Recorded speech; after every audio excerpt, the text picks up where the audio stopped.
Friends, இன்றைக்கி மாம்பழத்தை வச்சு ஒரு ரெசிபி செய்ய போகிறோம். இது மாம்பழ சீசன் இருக்கும்போதே என்னால் முடிஞ்ச அளவுக்கு மாம்பழத்தில் என்னென்ன ரெசிபி போட முடியுதோ நான் போடுறேன்.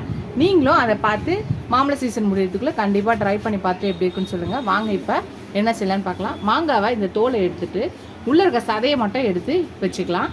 மாம்பழத்தோட சதை பகுதி மட்டும் எடுத்தாச்சு. இப்போ இதை ஒரு மிக்சி ஜாரில் போட்டுக்கலாம். போட்டாச்சு. இப்போ இதை அரைச்சி பேஸ்ட்டாக எடுத்துகிட்டு வந்துடலாம்.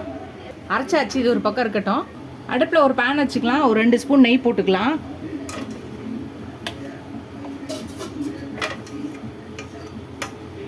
இது நெய் உருகட்டும். இப்போ 1 கப்பு ரவையை போட்டுக்கலாம். இப்போ இந்த நெய்யிலே இதை வறுத்துக்கலாம். இது நல்லா வறுத்துக்கலாம். கலர் மாறாமல் இதை தீயாமல் வறுத்து எடுத்துக்கலாம்.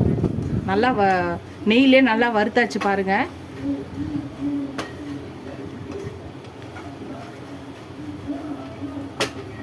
இதை எடுத்து ஒரு பவுலில் போட்டுக்கலாம்.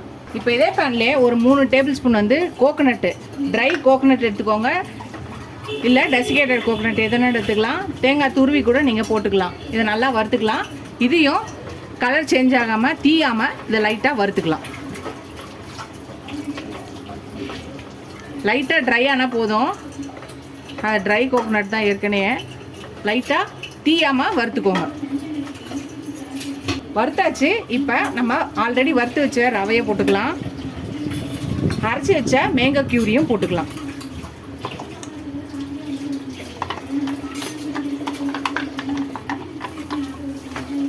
இப்போ இதுலேயே ஒரு 1/2 கப் சர்க்கரை போட்டுக்கலாம்.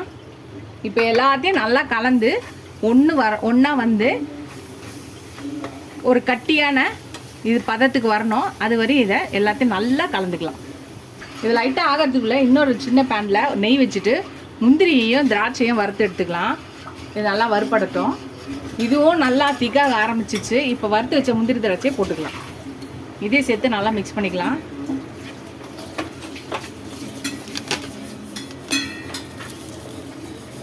ஒரு 3 ஏலக்காவை நசுக்கி தூளை போட்டுக்கலாம்.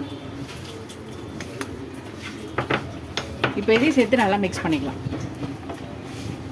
அவ்வளோதான். கடாயில் ஒட்டாமல் வர ஆரம்பிச்சிச்சு பாருங்கள். நல்லா திக்காகிடுச்சு. இது ஆற விட்டால் சரியாயிடும். இப்போ இது ஒரு தட்டுக்கு மாற்றிக்கலாம். பிளேட்டில் போட்டாச்சு. நல்லா கடாயில் ஒட்டாமல் ஃபுல்லாக வந்துடுச்சு பாருங்கள். இது ஆறட்டும். ஆறின பிறகு பார்க்கலாம். ஃப்ரெண்ட்ஸ், ஆறிடுச்சு. இப்போ நம்ம லட்டு பிடிக்க ஆரம்பிச்சிடலாம். உங்களுக்கு எந்த சைஸ் வேணுமோ அந்த சைஸ் பிடிச்சிக்கலாம். பாருங்கள், சூப்பராக வந்துடுச்சு. இதே மாதிரி எல்லாத்தையும் நம்ம உருட்டிக்கலாம். ரொம்ப சூடாகிடுச்சுன்னா உருட்ட வராது, பொலப்பொலன்னு ஆகிடும். அதனால் கொஞ்சம் சூடு இருக்கும்போதே உருட்டிக்கலாம். அதுதான் ஃப்ரெண்ட்ஸ், நம்மளோட மேங்கோ ரவா லட்டு ரெடி ஆகிடுச்சு பாருங்கள். எப்பயும் இருக்க சாதாரண ரவா லட்டு மாதிரி இல்லாமல் இது மேங்கோ போட்டிருக்கனால நார்மல் ரவா லட்டு மாதிரி இல்லாமல் இது மேங்கோட ஃப்ளேவரோட டேஸ்ட்டோடு இருக்க மேங்கோ ரவா லட்டு. நீங்களும் சிம்பிளாக குயிக்காக செய்யக்கூடிய இந்த மேங்கோ ரவா லட்டை ட்ரை பண்ணி பாருங்கள். ஈஸியாக குயிக்காக செய்யக்கூடிய ஒரு ஸ்வீட் ரெசிபி. எப்போ டக்குன்னு ஒரு 10 நிமிஷத்துக்குள்ளே இந்த ஸ்வீட்டை செஞ்சிடலாம். ட்ரை பண்ணி பாருங்கள். எப்படி இருக்குன்னு சொல்லுங்கள்.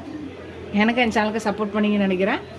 ஃபஸ்ட் டைம் என் சேனலை பார்க்கும்போது சப்ஸ்கிரைப் பண்ணிட்டு பாருங்கள். இதுவரையும் சப்ஸ்கிரைப் பண்ண எல்லா ஃப்ரெண்ட்ஸ்க்கு இதோட அடுத்த ரெசிபியில் பார்க்கலாம். Tata Baba friends.